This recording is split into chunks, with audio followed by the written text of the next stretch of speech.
해주시는 것 같아요.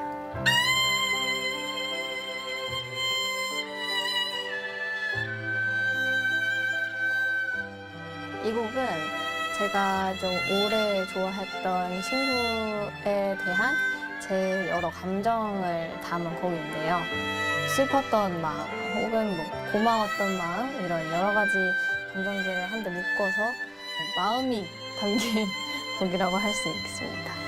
현대적인 음악으로 이제 재구성하는 단계를 거칠 때 항상 중요하게 생각하는 거는 음악의 분위기를 해치지 않는 선에서는 뭔가 전통적인 주법들, 식임새 이런 전통의 냄새라고 할까요? 맛? 이런 걸 살릴 수 있는 요소들을 좀 집어넣으려고 하는 편이에요.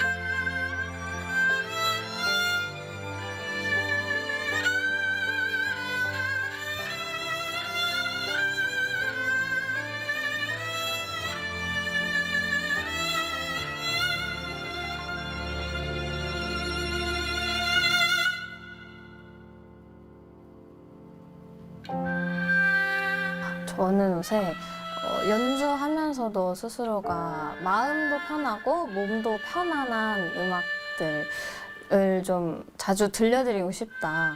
제가 음악으로 위로받았던 것처럼 제가 하는 음악들로 여러분들이 좀 위로받을 수 있는 순간이 있었으면 좋겠다.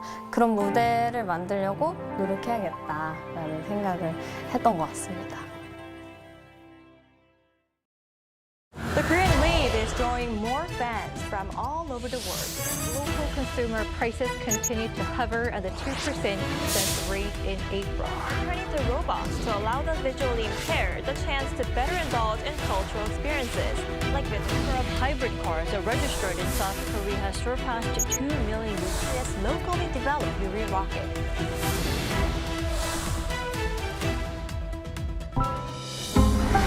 Arirang.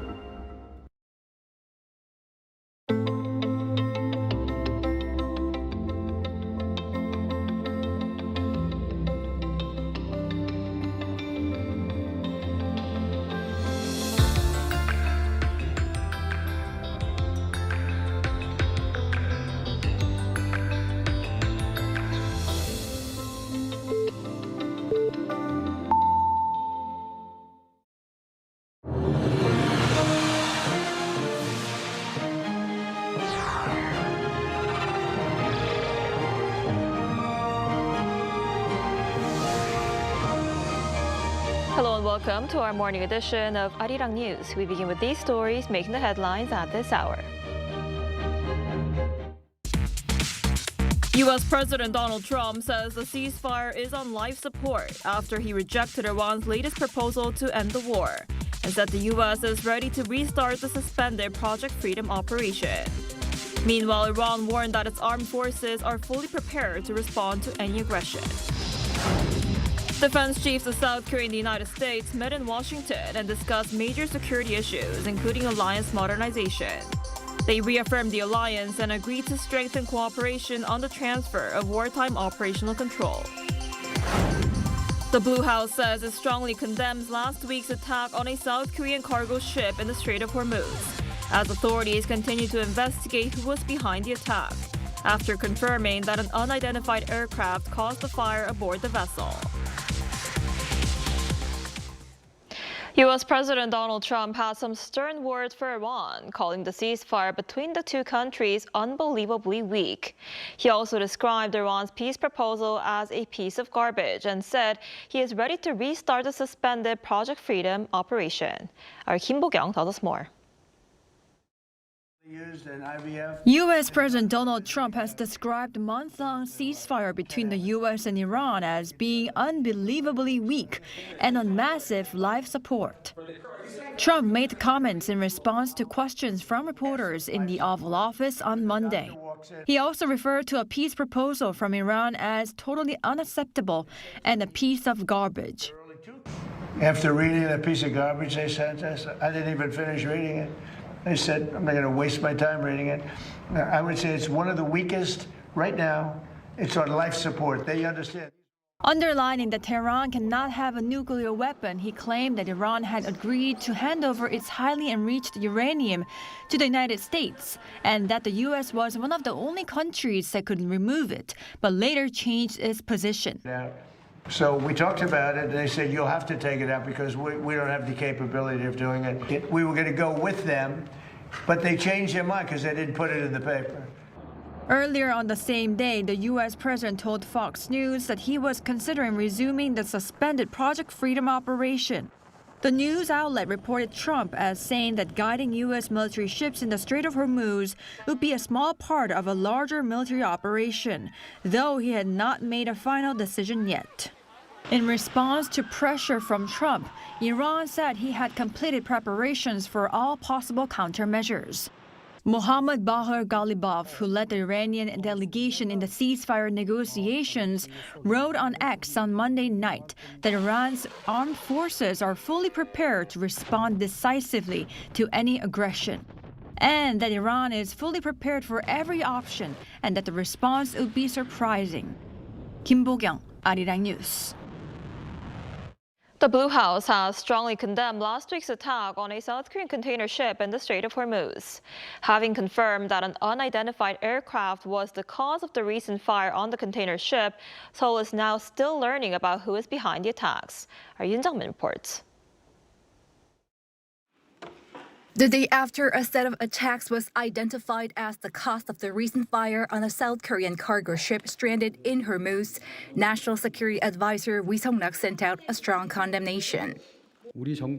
Our government strongly condemns any attack on civilian ships, including HMM Namu, as it is not justifiable or acceptable. The Korean government has confirmed that attacks by two unidentified aircraft were behind last week's fire on the cargo vessel.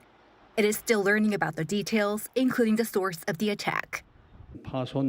Given the pattern of the damage and the hemispherical-shaped area of penetration, the chances of a mine or torpedo attack appear to be low. The chief advisor added that Seoul will take a further look into the origin of the launch, as well as the exact type and physical size of the objects. We added that Seoul will double its efforts to secure the safety of Korean sailors and vessels near the strait and continue its efforts to join an international move to guarantee the safety of all vessels and freedom of navigation. A senior-level official at the top office noted that the authorities are not at the stage of specifying the origin of the attack, and appropriate levels of measures will be taken after the probe is concluded. When asked about any involvement by Iran, the official said it's in an unknown area. On U.S. President Donald Trump accusing Tehran of firing at the Korean ship soon after the incident, the senior Blue House official added that they have communicated with Washington, but it remains unclear on what grounds Trump has made such a statement. Yoon Jung-min, Arirang News. Starting next week, South Korea will launch the second round of high oil price relief payments for the bottom 70% of income earners, with support up to 250,000 Korean won, depending on region and eligibility. Our Cho Young-eun has the details.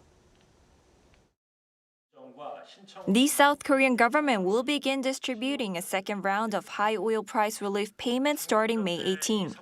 The government moves to ease the financial burden caused by soaring fuel prices and rising living costs amid the Middle East crisis. The support programs targets the bottom 70% of income earners, covering around 36 million people nationwide.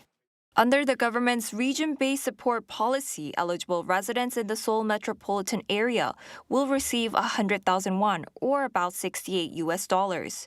Those living outside the capital region will receive 150,000 won, while residents in areas facing population decline may receive up to 200,000 won. Special support regions will receive the maximum payment of 250,000 won. The impact of the Middle East war is affecting not only vulnerable groups, but also ordinary and middle-class households, requiring more proactive fiscal support. Accordingly, the government plans to provide a second round of high oil price relief funds to ease people's financial burdens and support economic recovery. Eligibility will be determined based on health insurance premium records from March, as individuals with high-value assets or significant financial income will be excluded from the program. The application and payment period would run for about 7 weeks through July 3rd. Those who are eligible for the first round of payments but have not yet applied will also be able to do so during the same period. The high oil price relief funds will be limited to use within the local jurisdiction tied to each recipient's registered address. Recipients may choose to receive the payments through credit cards, debit cards, local gift certificates, or prepaid cards, and use them at affiliated stores with annual sales of 3 billion won or less. As with the first round, the funds must be spent by August 31st, with any remaining balance to expire afterward. Restricted businesses include online shopping platforms, entertainment and gambling-related establishments, and cash equivalent businesses in line with restrictions commonly applied to local gift certificate programs. 조영은, Arirang News. And now for a closer look at the rollout for the Korean government's second round of relief payments, we're joined today by Professor Shin Myung-gyu, Associate Professor of Economics at Yonsei University. Professor Sim, thanks for coming on today. Thank you for having me.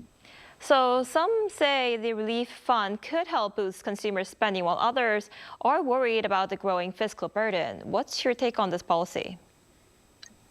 I think the policy can provide some short-term support to the economy, especially as households continue to face higher fuel and living costs due to the prolonged conflict in the Middle East.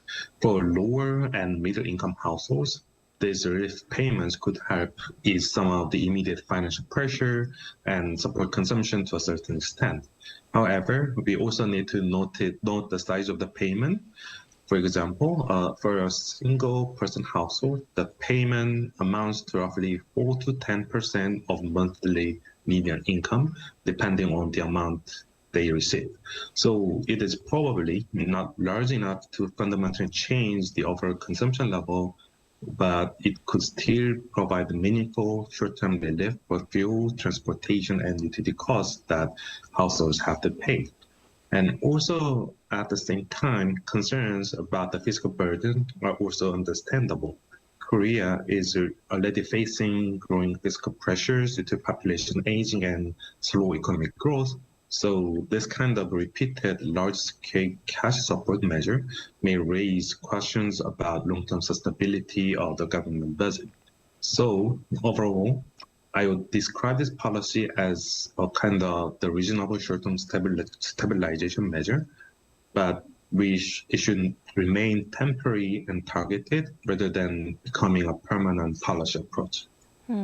I see. And that policy is aimed at addressing the economic fallout from the Middle East conflict. And because of that, more broadly, global food prices climbed last month to their highest level in more than 3 years, with vegetable oils particularly high due to the Iran war.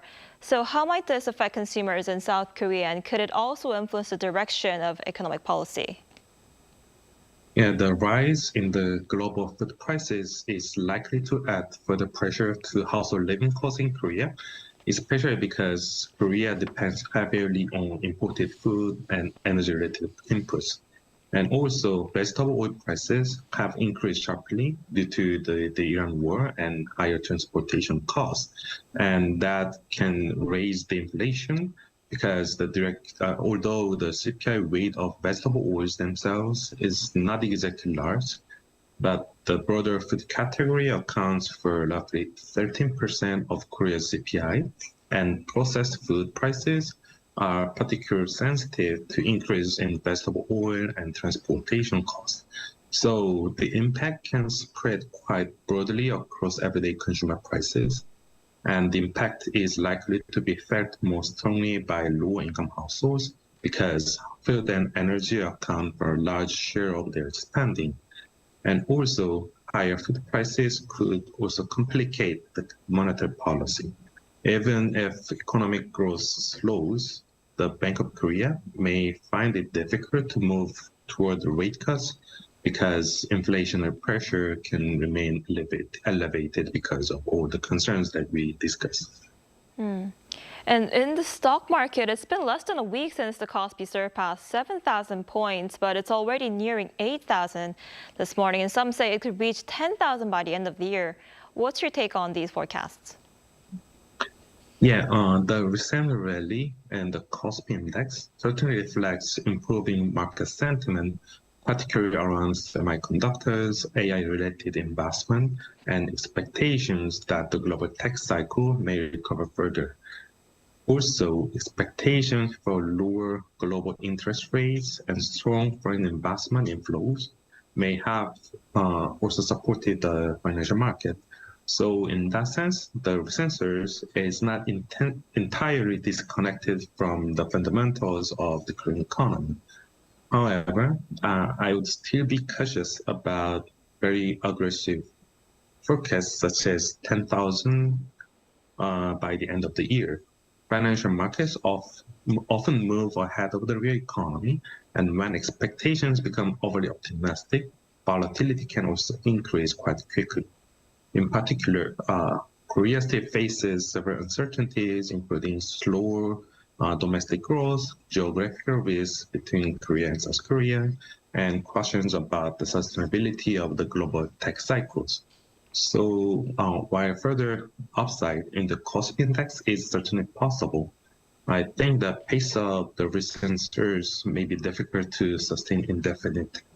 Overall, I would say that investors should focus less on just the numbers and more on whether corporate earnings and productivity improvements can continue to support the valuations over time. And you mentioned how the current situation is making it harder for the Bank of Korea to move toward a rate cut. And analysts actually say the Bank of Korea could raise key interest rates in the second half of this year and are advising investors to keep more cash on hand and diversify their investment. So in times like these, what should investors be careful about? I think the key thing investors should be careful about right now is the asset market volatility driven by different uncertain measures.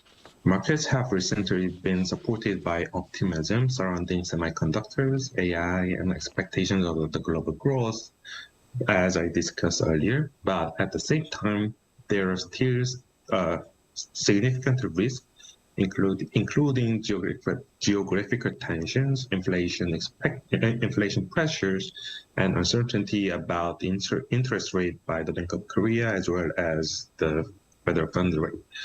So if the Bank of Korea moves toward rate hikes in the second half of the year, borrowing costs could rise and financial conditions may become tighter. And in this kind of environment, I think the general advice of maintaining some liquidity and diversifying investment really makes sense. Holding sufficient cash gives investors more flexibility during the periods of high market volatility, while the diversification helps reduce exposure to risk in any single or any sectors. So, and also at the same time, I would also caution against reacting too strongly to short-term market movements or overly optimistic forecasts. I see. All right, Professor Shim, thank you so much for your time and insight this morning. We appreciate it. Thank you.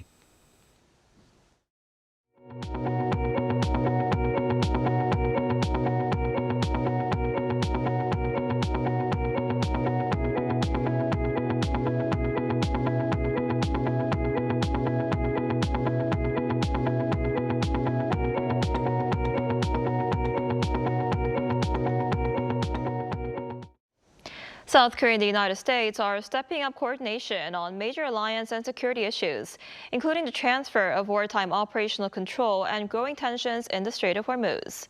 Defense Minister An Gyu-baek met U.S. Defense Secretary Pete Hegseth in Washington on Monday, where the two sides also discussed alliance modernization and regional security cooperation. Our Lee Seung-jae has more. South Korean Defense Minister An Gyu-baek met U.S. Defense Secretary Pete Hegseth in Washington on Monday as the allies coordinated on major security issues, including wartime operational control transfer, alliance modernization, and tensions in the Strait of Hormuz. The Pentagon meeting marked the first defense ministers' talks between the two countries in more than 6 months. During opening remarks, Hegseth stressed the importance of allied unity and burden sharing, referencing the recent U.S. military operation against Iran. The strength of our alliance is critical, and we look to our partners to stand shoulder to shoulder with us. He also praised South Korea's pledge to increase defense spending and take on a larger role in defending the Korean Peninsula. On voiced support for the Trump administration's peace through strength policy and said Seoul is also boosting defense spending and military capabilities to strengthen South Korea-led defense on the peninsula. In line with this, we are also making every effort to secure core national defense capabilities through measures such as increasing defense spending so that we can realize the defense of the Korean Peninsula led by us. In a joint statement, both sides said that they discussed security on the Korean Peninsula and agreed to strengthen cooperation on key alliance issues, including the transfer of wartime operational control and alliance modernization. However, differences remain over the timeline for the transfer of wartime operational control. U.S. Forces Korea Commander General Xavier Brunson recently suggested early 2029 as a possible target date, while the Lee Jae-myung administration is reportedly aiming for completion before the end of its term in 2028. Other sensitive issues believed to have been discussed include cooperation on nuclear-powered submarines, North Korea-related intelligence sharing, and maritime security in the Strait of Hormuz following the attack on the South Korean cargo ship HMM Namu. 이승재, Arirang News. U.S. President Donald Trump's delegation for this week's summit with Chinese President Xi Jinping is expected to include a number of top American technology and finance executives. According to the U.S. media on Monday, citing White House officials, Tesla and SpaceX CEO Elon Musk, Apple CEO Tim Cook, and Boeing CEO Kelly Ortberg will accompany Trump during the visit to Beijing. Executives from Goldman Sachs, BlackRock, and Citigroup are also expected to join the delegation. The visit comes as several U.S. firms pursue major business opportunities in China. The White House says trade and investment issues will also be discussed during the summit. However, Nvidia CEO Jensen Huang was not invited to join the delegation.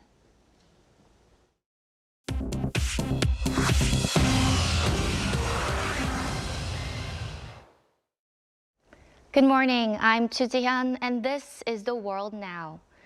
As U.S. pump prices hit their highest level since 2022, President Trump said on Monday he supports suspending the federal gasoline tax, quote, till it's appropriate. Suspending the 18-cent per gallon federal tax requires an act of Congress. The tax currently generates around $2.5 billion a month in road funding. Lawmakers from both sides have pushed for the tax to be suspended. Energy analysts said the move is unlikely to have much impact, warning that as long as the Strait of Hormuz remains closed, consumers will barely notice as pump prices will keep climbing regardless of the tax cut. The final 6 passengers on the hantavirus-hit cruise ship have now disembarked.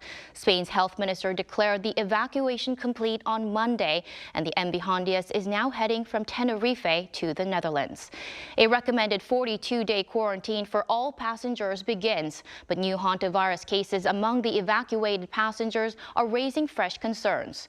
A French passenger whose condition is deteriorating, 1 Spanish national and 1 American have all tested positive since leaving the ship.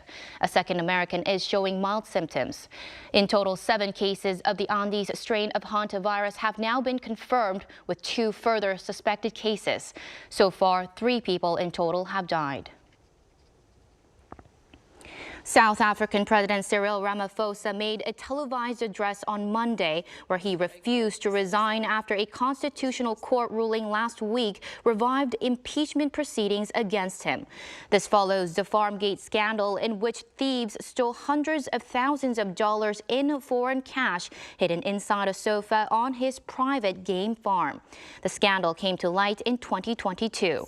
Ramaphosa said nothing in the court's ruling compels him to leave office and pledged to defend himself. His ruling ANC party called an emergency meeting for Tuesday to decide on its next move. The U.S. state of Texas is suing Netflix. Texas Attorney General Ken Paxton accused the streaming giant on Monday of secretly collecting user data, including children's viewing habits without consent, selling that data to advertisers, and deliberately designing its platform to be addictive. Texas claims Netflix told consumers for years it did not collect data or share user data, but was actually tracking and selling viewer habits to data brokers. The lawsuit also targets Netflix's autoplay feature, calling it a deliberate tool to keep users, including children, locked to their screens. Netflix said the lawsuit was without merit and said it complies with privacy laws everywhere it operates.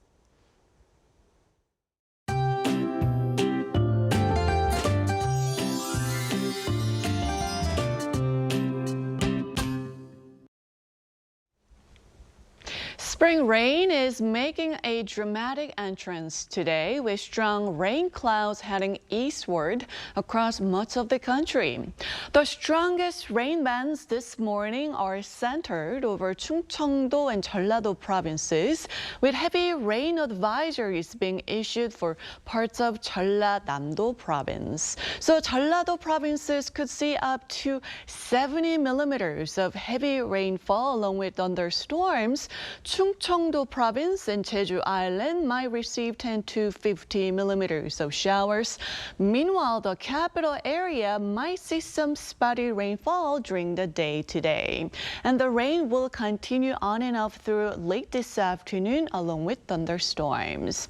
The capital area will be under sunnier skies today with warmer highs than yesterday, getting up to 23 degrees Celsius here in the capital, but Chuncheon will be getting up to 22 degrees. Southern provinces, however, will be cooler along with the clouds and rain, getting up to 24 degrees in Daegu, Gyeongju, Daejeon, Gwangju will make it to 23 degrees Celsius.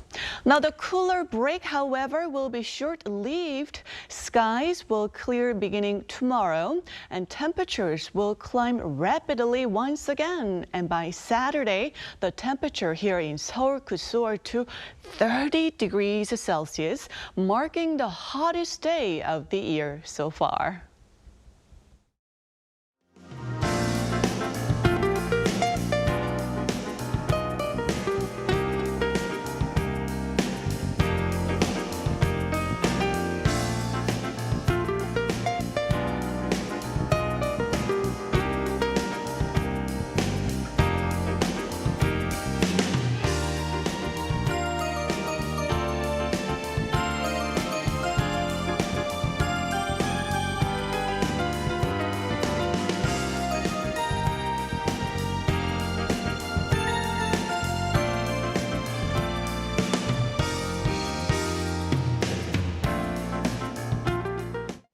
That's all we have for this morning. Arirang News will be back at noon Korea time. Thanks for watching.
such a perfect day to keep on stalling. The floor's so comfortable here with my biscuit stash. It tastes a little salty, little sweet.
We're here to bring a new type of news show.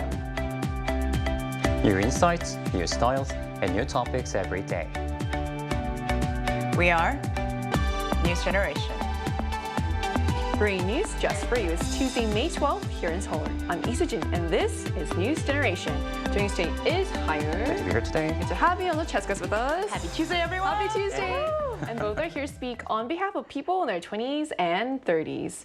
So we're now on the second day of the work week, and it seems like a great time to talk about one thing many office workers can probably relate to: difficult senior coworkers. So whether it's an overly strict senior, the micromanaging boss, or that one person who somehow makes every meeting uncomfortable, most of us have at least one unforgettable workplace character in mind. So today we're kicking things off by asking a question that might bring back a few stressful memories, but hopefully also a few laughs and moments that people can relate to. So Cheska, from your personal experience, what kind of senior worker stresses you out the most? Your intro definitely brought me both laughter and bittersweet moments. It's an interesting question. Not so much stress me out, but definitely always stumps me because I was educated in the Western world when people constantly obsess about your age because they try to put you in an age-appropriate box. For instance, if you're in your mid-20s, they say, oh, you should be doing this. Like if you're a certain age, then you shouldn't be doing this. So they try to label you depending on the age, and it sort of confuses me a little bit, and I find it slightly crossing the boundary because I have older relatives, so I know they say it with good intentions, but because we are in a work setting, I would like to be respected as a professional, not as someone, you know, with a certain age.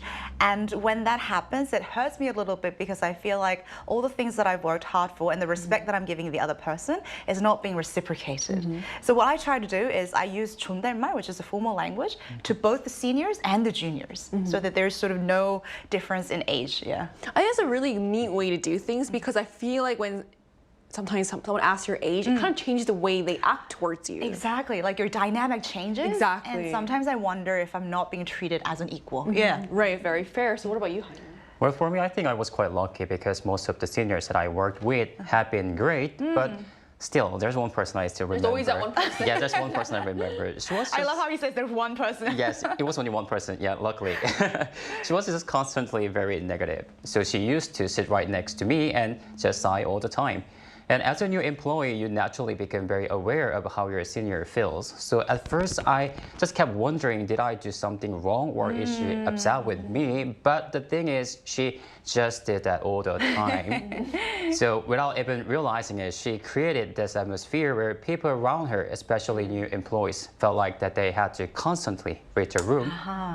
And over time, that kind of energy can really affect you too. So it was definitely not the easiest environment to be in for me. Yeah, I mean, seniors do have really a big impact on the environment. And I also experienced seniors who constantly say that they're going to quit. Oh no. And if you're like new to the company, you're like, did I make the right decision? But they never quit, you know. They never do. That's exactly. They're the ones that never quit. That's true.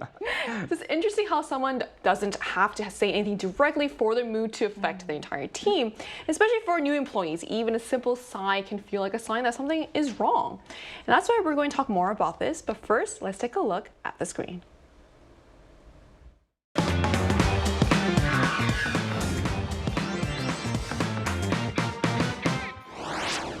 One of the biggest factors that can make or break life at work is, of course, the people.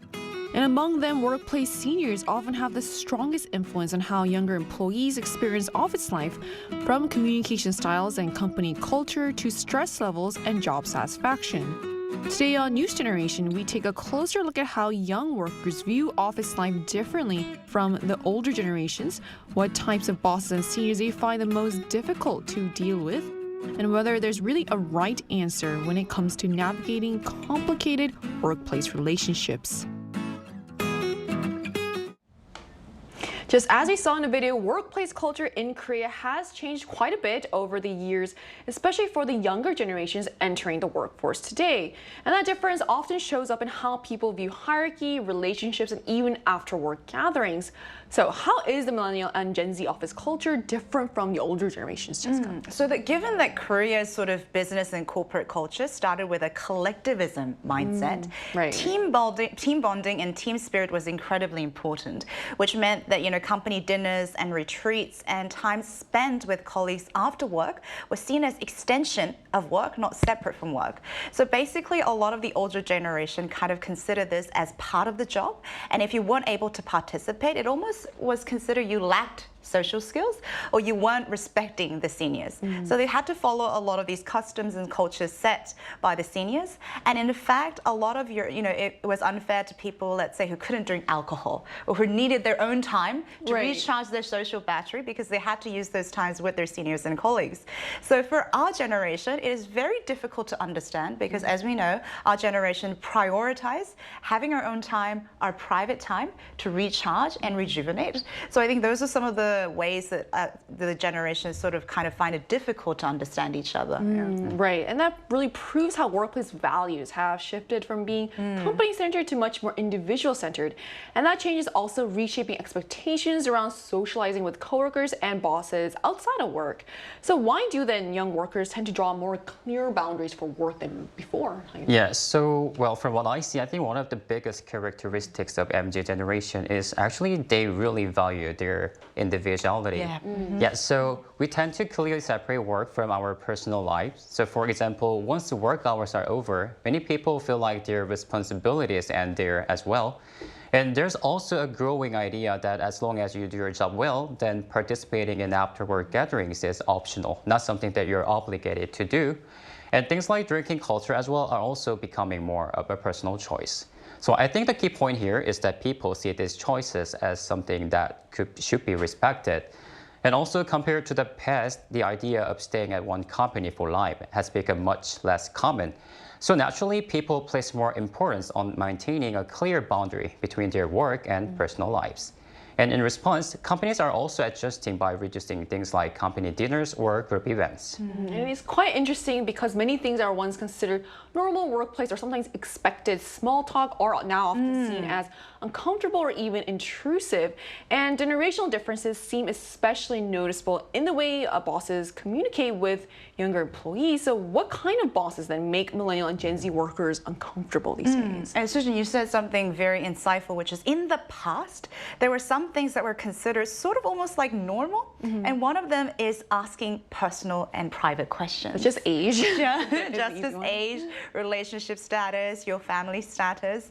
And back in the days, because they spent so much time outside of work together, it was almost like a very casual survey and almost like a catch-up to say, hey, are you dating someone? Like, when are you planning on getting married? It's like a way for them to get to know this person, feel close. Exactly. It's like a family, it's like doing a consensus. Like, how many brothers do you have? Like, what are they doing? Like, how's your family doing? But unfortunately, sometimes these questions for our generation can feel intrusive and impolite because they are crossing personal boundaries that some people might not be very open to. And given that our generation consider our private life to be personal, it does feel intrusive at times. And I think this is one of the reasons that older generation find it very difficult to connect with our generation because they're used to connecting people this way. And also it is seen in Korean, we call it tong, which is kind of like a very emotional, social, supportive bond. And this is the only way they know how to build relationships. So I think the differences come from there as well. I actually had like that real life experience where an older person, employee would say how he would ask them, where did you work before? Like, how long did you work there? Like, where did you live before? Where do you live now? And I was like, why do you ask those questions? And he told me, like, I don't know any other way to get to know this person and make them feel comfortable. So it's kind of interesting how and when they find shift. commonalities, they try to use that as a way to get to know you. To get even closer. So it is a cultural shift. So are there any other type of bosses that make things a bit awkward for you? Well, first, I think I really agree with what Jessica just mentioned about those personal boundaries. And building on that, I think one type of question that feels uncomfortable is when it's too personal or not related to work. So for example, some people ask things like, how old do I look? Or do you think I'm handsome or pretty? And honestly, you know what? Those questions are really can be pretty difficult to answer. It's very difficult, right? Because in Korea, we actually have a slang word for this. It's called 답정너. 답은 정해져 있고 넌 대답만 하면 돼. It basically means the answer is already decided and you just have to say it. So you might have your own honest opinion, but just keep that to yourself and just tell them what they want to hear from you. So for me, whenever I get questions like that, I honestly don't know how I'm supposed to respond. And at the same time, I also wonder why those questions are even being asked in a workplace setting in the first place. That's true. Right. So I think what makes these situations so awkward is that younger employees often feel pressure to act positively no matter what. And speaking of uncomfortable workplace moments, let's put our panelists through a little workplace would you rather game. So that's very stressful. The first one is, would you rather have a superior who constantly asks about your relationships, like your dating status, or wants you to set up blind dates with them? Jessica, do you want to go first? Oh my God, this one is tricky. Okay, so this one I would go with setting up the blind date. Because there's a way to avoid it. One, I can just say I'm a loner and I don't have any friends. Okay, that's a good one. So you wouldn't actually go through with it. I would not go through it because you don't want to mix personal life with business life. Right. And also when they constantly ask about my life, I can avoid it. So I would choose setting up blind dates. dates. That's a good answer. So what about you, Haya? I think I would probably go with the senior who constantly asks about my relationships. Just what if I'm single? What if I've been single for years? Then maybe that would encourage me to someone nice someday, right? Of course, I'm talking about myself. That's true. But honestly, just setting up blind dates between friends feels a little bit stressful to me because if something goes wrong, somehow I feel responsible for that too. Right, that's very true. So I think there's a lot to explore here. So neither option sounds easy to survive for very long, but this next one might be even more exhausting in completely different ways. So the second one is, would you rather deal with a superior who demands after-work dinners or one who constantly asks if they look young and gets upset if you actually guess their age? This one is so hard for me because one, I can't drink, I don't drink. But I would still go with the dinner because I would be too emotionally stressed when the person when I'm trying to work and constantly kind of like what Hayu said, sits next to me and says, how do I look today? And, you know, what do I? I don't think I can do that. I would just go for one dinner and say, I don't want to go again. And sometimes if they constantly ask you, you can't just say, oh, you can't just say the same compliment. Exactly. To think of new ones. Exactly. Fair enough. So what about you, Hayu? Well, this is quite funny because actually soju is probably my favorite alcohol here in Korea. You can take my question. Yeah, please. Actually, so someone said, let's go grab some drinks. Actually, I'm kind of excited and already thinking that, okay, this is how this is. How is this funny this night? You know what, right? So, but at the same time, I do have one personal rule. Soju is only fun when you drink it with good people. Yes, so honestly, I would probably rather deal with the senior who keeps asking if they look better. And this is actually reminds me of something that happened at work once as well. We are all extremely busy, but there was one senior who kept looking in the mirror and checking her eyelashes instead of working hard. And I knew that I had something good to her, and I just could see that she got happy about it. You know what? It's quite easy to make someone happy. It's quite simple. That's true. Yeah, so that's after that, I just usually go along with that. I mean, if you can't think of compliments, I think that's also a good option as well. So I think this is quite interesting how we're coming up with different situations right here. It's interesting for you, it's stressful for us. So at this point, it almost feels like choosing between emotional exhaustion and social exhaustion, to be real. And our final scenario is all about oversharing versus over-asking. So our last one. Would you rather have a senior who never stops talking about themselves or constantly asks personal questions about you? Oh my God. I think this is the hardest. This is the hardest one, I think. This is the hardest. I will go with someone who asks about me because I can defend my line. So I can just say my life is extremely boring and this is all I have to offer. But if the other person is constantly feeding me information, there's no way to block it because it's a senior. So I'll choose asking about my personal life. I see. What about you, Hayu? Well, I think this time I would probably choose the senior who never stops talking about themselves, because if someone keeps asking about my personal life, then there may be things that I honestly don't want to answer, right? Fair enough. And that can get a little uncomfortable sometimes, of course. So, but if they just keep talking about themselves, then honestly, I can just listen and just let it go in one ear and just out the other. Right. I think if you don't mind, I think the bad thing about them asking you personal questions, like at one point you kind of cave. Yeah. Yes, right. You have to give them something. Right. So I feel like there were no great choices there, just different kinds of stress. And honestly, every option sounded emotionally exhausting in its own way. And I think many office workers watching probably related to at least one of those.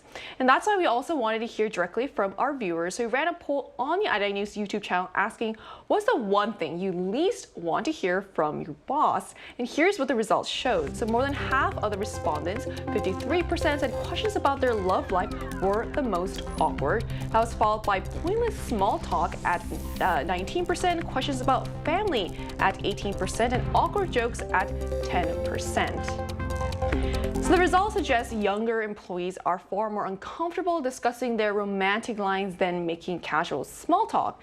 And that also reflects a broader shift towards stronger personal boundaries in the workplace, especially when it comes to topics many now consider too private to discuss with a boss. And to get a more in-depth perspective, we're going to talk to someone from a different country who has experienced the Korean workplace culture. And that conversation is coming up right after break, so don't go anywhere.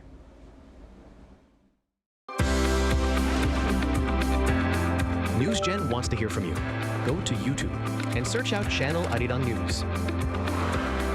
Click Posts and cast your vote in the poll. Make a new type of news with us. Joining us today is Francesca, previously worked at Korean companies for around 6 years. Hello, Francesca. Thank you so much for connecting with us today. Hello, good morning, everyone. Good morning. Hello. So how was working in Korea different from your home country in Italy? In some ways, it was very different. In others, surprisingly similar. Italian workplaces are less rigid when it comes to hierarchy. I feel there is more freedom to speak up and share your thoughts with the higher ups than in Korea. But at the same time, similarly to Korea, Italian workplaces tend to be very family-like. There isn't much privacy. You are often expected to become friends, share meals, and talk about your daily life with your coworkers. So I think that can be good or bad depending on the situation. Thank you, Francesca. So my next question is, what Korean workplace culture was hardest to adjust to for you? Sometimes I felt a bit restricted because during company meetings, nobody seemed to have the courage to speak up and share the true facts with the boss. Also, everyone will just nod and go along with what is said without even questioning it. Also, Korean workers are considered to be very hardworking, which is true. But I feel like sometimes people tend to waste a lot of time doing unnecessary tasks, like writing long reports or attending endless meetings that could have been just an email, a short email. Francesca, I love how you said there were surprisingly a lot of similarities, because there is a saying that Italians and Koreans, personality-wise, do have similarities. So I love that you pointed that out. Yeah. So what was your favorite thing about Korean workplace then? I'm curious. The laid-back office lifestyle. As you may know, Italians are known for their style. We usually dress for the occasion, and office jobs often require a semi-formal attire. So when I started working here, I was pleasantly surprised to learn that in many workplaces, you can dress casually and even wear slippers to the office. It's so nice to be able to dress comfortably, especially since you spend most of your day in the workplace. Yeah, I like how you mentioned that, because I think when people think about the Korean workplace, they think of it's a very high-intensity environment. But with clothes, that is true. It's surprisingly very laid back, as you said. So yeah, thank you so much for joining us and sharing your experience with us today, Francesca. You're welcome. Thank you. Thank you. Yeah, goodbye. So we just spoke with someone quite familiar with Korea's workplace culture about how office life here compares with other countries, as well as some of the challenges and positives of working at a Korean company.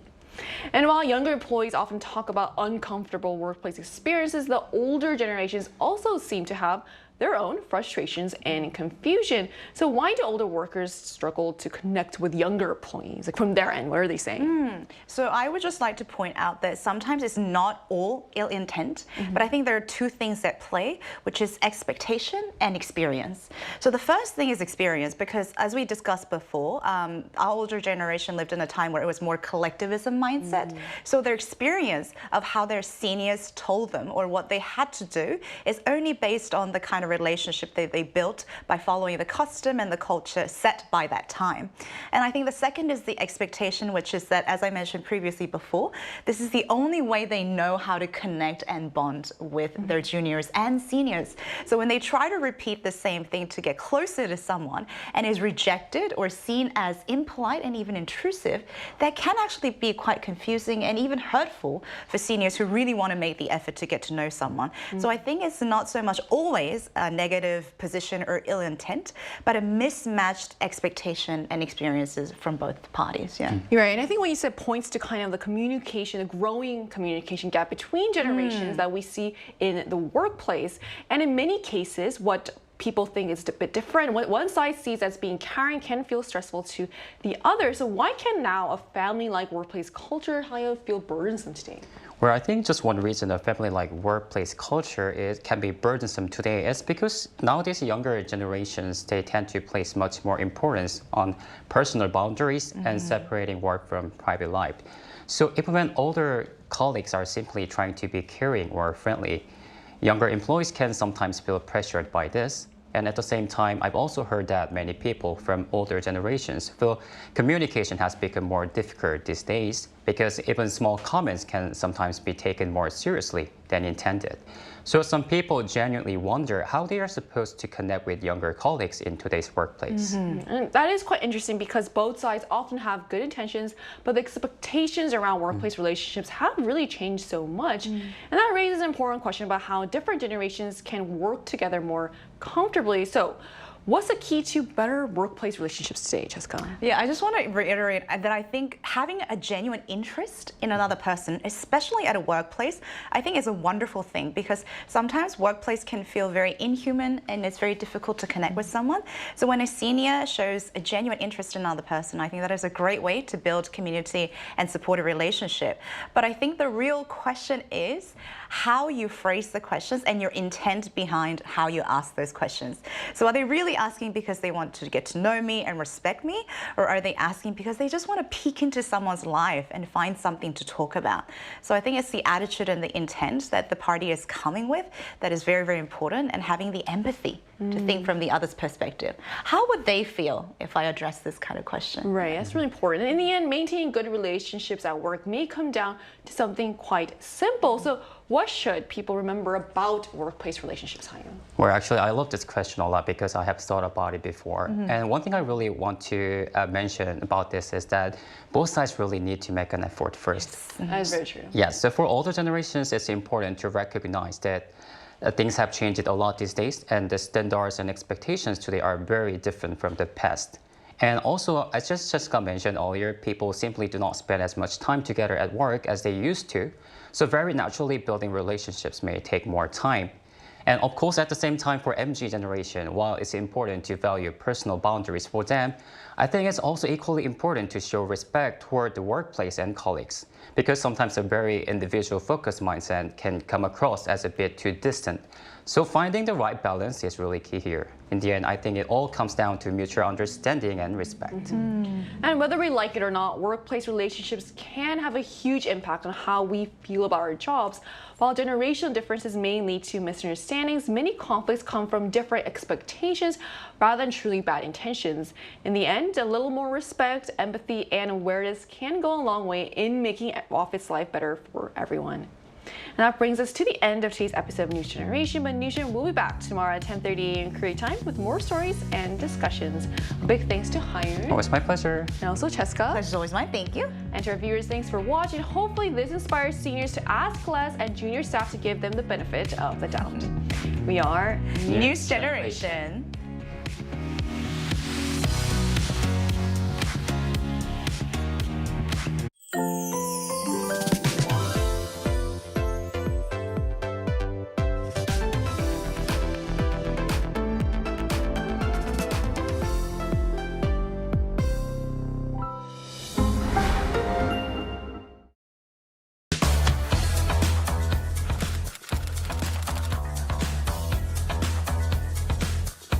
Time to set the facts straight. Get Korea right. K-culture is sweeping the globe. K-pop, K-drama, K-movie, K-food, and even K-beauty. Korean cultural content is gaining more and more fans worldwide. It's indeed the golden age of K-culture. But with this growing interest comes an increase in misinformation about Korea. There's so much